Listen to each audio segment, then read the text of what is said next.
अस्सलाम वालेकुम। पढ़ रहे हैं हम first year chemistry chapter 3 gases वाला। Kinetic molecular theory of gas से हमने कुछ लॉज डिराइव किए थे। अब लास्ट पे उसका एक टॉपिक है kinetic interpretation of temperature. Kinetic interpretation of temperature. Temperature का आपको पता है क्या होता है? इंटरप्रिटेशन होता है एक्सप्लेनेशन। काइनेटिक का मतलब काइनेटिक गैस इक्वेशन से, यानी कि काइनेटिक गैस इक्वेशन से आप टेम्परेचर की कैसे एक्सप्लेनेशन दे सकते हैं।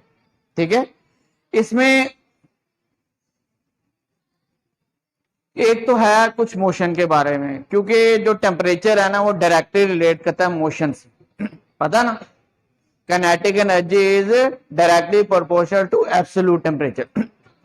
तो जब मॉलिक्यूल मोशन करेंगे तो मोशन के दौरान वो क्या करेंगे? कोलाइड करेंगे। ये आपने पहले भी पढ़ा है, आपस में भी कोलाइड करेंगे and with the walls of the vessel भी कोलाइड करेंगे। और ड्यूरिंग कोलिजन वो अपनी डायरेक्शन चेंज भी करते हैं। ये भी आपने पढ़ा था कि collision of molecule is elastic.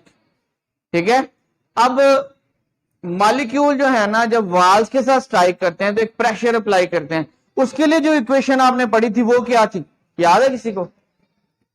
PV is equal to 1/3 mNc square bar. ये काइनेटिक क्वेश्चन है फॉर प्रेशर। वॉल्यूम को इधर ले जाए तो प्रेशर की वैल्यू आ जाएगी। ठीक है, इसमें बताएं क्या है? P प्रेशर है, V वॉल्यूम है, ये कांस्टेंट फैक्टर है, M क्या है? Small m, mass of what? Mass of one molecule of gas. N capital, total number of molecule. Root ये है क्या? Mean square velocity. ठीक है, अब इसको हम यहीं पे रहने देते हैं फिलहाल। अब हम चलते हैं थोड़ा आगे। ये तो इसकी एक्सप्लेनेशन होगी, इसमें कौन कौन से फैक्टर हैं। अगर आपके पास काइनेटिक एनर्जी है, मॉलिक्यूल मूव कर रहे हैं, तो काइनेटिक एनर्जी के लिए भी एक इक्वेशन है ना? अगर आप एवरेज काइनेटिक एनर्जी लें वन मॉलिक्यूल की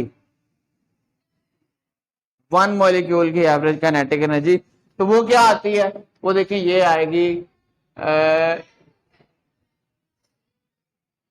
ए K is equal to 1/2 MC square bar.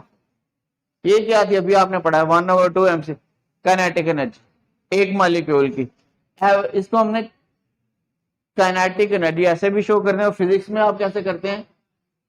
Kinetic, एक ही बात है, जैसे मर्जी शो कर ले। ठीक है, अब इसको थोड़ा सा चेंज करें, जैसे हमने बॉयल्स लॉ में किया था ना, चार्ल्स लॉ में भी किया है, जो डेरिवेशन में किया है। इसको आप मल्टीप्लाई करें और डिवाइड करें 2 पर। क्या लिखेंगे? मल्टीप्लाइंग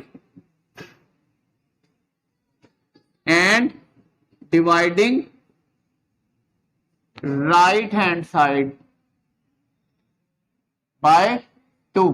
तो क्या आ जाएगा? ये PV is equal to 2/2 1/3 MNc square bar. अब ये वाला फैक्टर, ये वाला करना आपने, क्या करेंगे? इसमें 2 है तो 3 को आप बाहर शिफ्ट कर दें और 2 को आप अंदर शिफ्ट कर दें, तो you will left with PV is equal to, ऊपर क्या आ गया? 2 और नीचे आ गया 3, और अंदर क्या आया? 1/2 MNc स्क्वायर बार।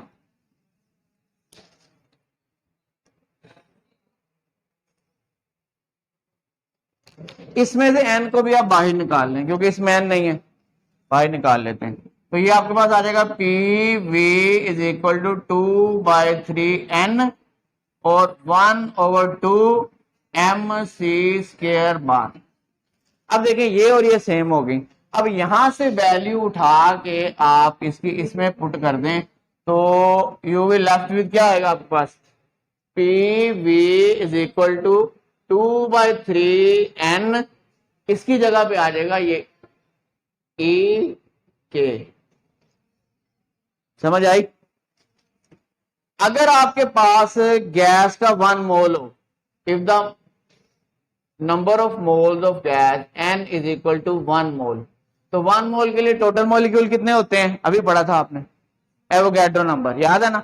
इसकी जगह पे आप Na लगा दें, तो you will get PV is equal to 2/3 NaEK। इसको आपने इक्वेशन 1 रख लें, ठीक है। अब आप जाएं जनरल गैस इक्वेशन पर, ठीक है। तो जनरल गैस इक्वेशन क्या थी, जनरल गैस इक्वेशन होती PV is equal to nRT। यहां पे हमने 1 मोल रखा है, इसका भी 1 मोल रखें। If the number of moles 1, then n की वैल्यू 1 हो जाएगी, तो ये क्या आएगी, PV is equal to RT। इसको इक्वेशन 2 कर लें। अब इक्वेशन 1 और 2 को कंपेयर कर लें, देखें इसकी राइट साइड जो है ना, ये लेफ्ट साइड PV और इसकी ये इक्वल है, इनको आप कैंसिल कर देंगे, इसको इसके इक्वल लिख दें, तो आपके पास क्या आएगा, 2/3 NaEK is equal to RT। यहां पर EK रहने दें, 3 इधर ऊपर मल्टीप्लाई होगा और 2Na नीचे आएगा। यहां पर देखें EK इज इक्वल टू 3, इससे मल्टीप्लाई होगा 3RT और 2Na मल्टीप्लाई हो रहा है, ये नीचे आ जाएगा। अब ये सारा फैक्टर जो है ना, ये कांस्टेंट है, देखिए 3 कांस्टेंट, जनरल गैस कांस्टेंट, ये एवोगैड्रो नंबर की वैल्यू कांस्टेंट होती है, 2 कांस्टेंट। तो कांस्टेंट को आप यहां से निकाल दें, तो E के ये डायरेक्टली प्रोपोर्शनल होगा T। तो ये इक्वेशन हमें एक नई डेफिनेशन दे रही है टेम्परेचर की, क्या है ये, टेम्परेचर इज इक्वल टू और directly proportional to average translation kinetic energy of molecule. Temperature असल क्या है, मॉलिक्यूल्स की मोशन, काइनेटिक एनर्जी मोशन की वजह से होती है ना, मतलब गैस में टेम्परेचर किस वजह से है, due to the motion of their molecule. अब जितनी इंटेंसिटी ज्यादा होगी मोशन की, यानी कि मोशन ज्यादा होगी, उतना टेम्परेचर ज्यादा हो, ठीक है। तो temperature is a measure of intensity of molecular motion. अगर फर्ज करें आप टेम्परेचर कम करते हैं, तो क्या कर रहे हैं आप, मॉलिक्यूल की मोशन को स्लो कर रहे हैं, आई समझ। अगर टेम्परेचर फर्दर कम करते जाए तो मॉलिक्यूल की मोशन और स्लो होती जाएगी। इसको जरा बात ज़हन में रखना भी, क्या टेम्परेचर डिक्रीज करने से मॉलिक्यूल की मोशन स्लो होती जाती है, according to this kinetic interpretation of temperature, ठीक है। कि टेम्परेचर असल में है क्या, ये मॉलिक्यूल की काइनेटिक एनर्जी ही है, ठीक है। अब हम पढ़ते हैं कि जब आप हॉट बॉडी को कोल्ड बॉडी से टच करते हैं, तो टेम्परेचर या हीट फ्लो करती है from hot body to cold body, पढ़ा।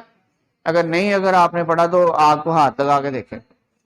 आग जो है ना, वो एक फायर हॉट बॉडी है, तो वहां से हीट ट्रेवल कर जाएगी आपके हाथ में, या एक चम्मच या एक लोहे का कोई बार आप पकड़ के आग में लगाएं, तो जहां से आपने उसको पकड़ा है वो वाली साइड कोल्डर रीजन है, और जहां पे आपने उस फायर के साथ लगाया वो हॉट रीजन है।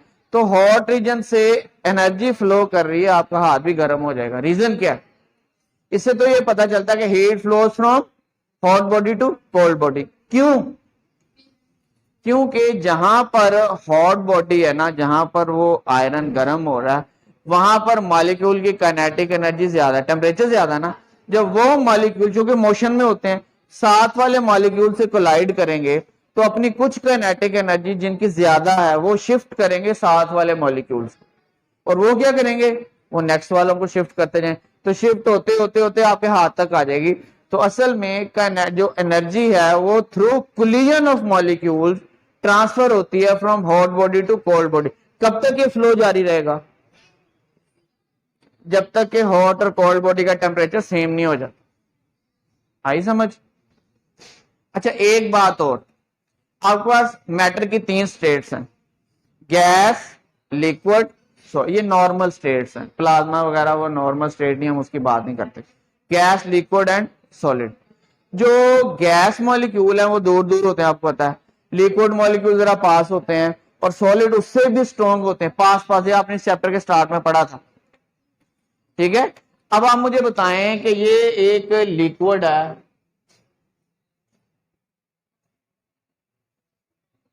और ये एक सॉलिड है, ये उसके मॉलिक्यूल हैं,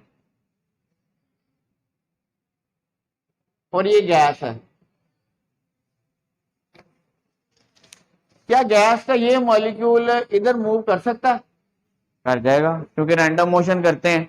तो यहां से तो स्ट्रेट ही जाएगा, ऐसे डांस करता थोड़ी जाएगा, स्ट्रेट जाएगा ना। तो स्ट्रेट जाने वाली ये मोशन कौन सी होती है? फिजिक्स में आपने पढ़ी है, ट्रांसलेशनल। तो गैस के मॉलिक्यूल ट्रांसलेशन मोशन करेंगे।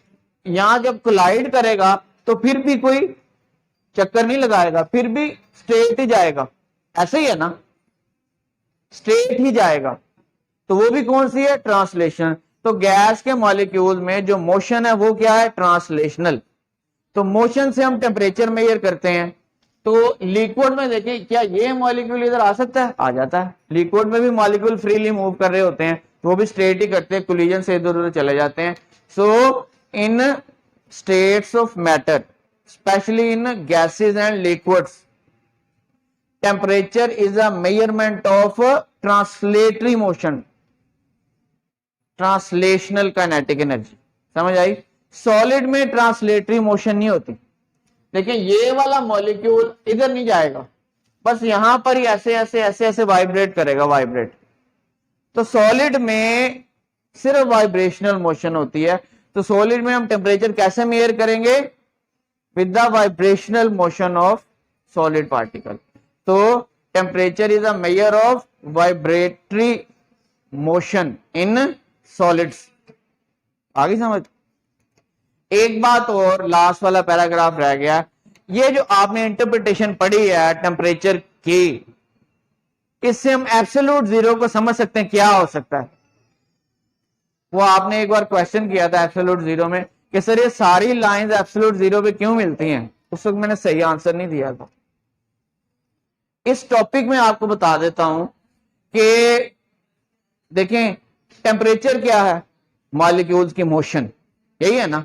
जब आप मोशन स्लो करते हैं तो टेम्परेचर कम होता है, ऐसे ही है ना। या टेम्परेचर कम करें तो मॉलिक्यूल की मोशन स्लो होती है।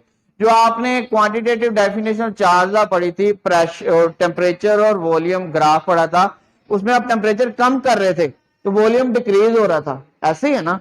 तो मॉलिक्यूल पास आते हैं। अब देखिए, जब आप टेम्परेचर डिक्रीज करते हैं तो मॉलिक्यूल की मोशन स्लो होती जाती है, स्लो होती जाती है, स्लो होती जाती है।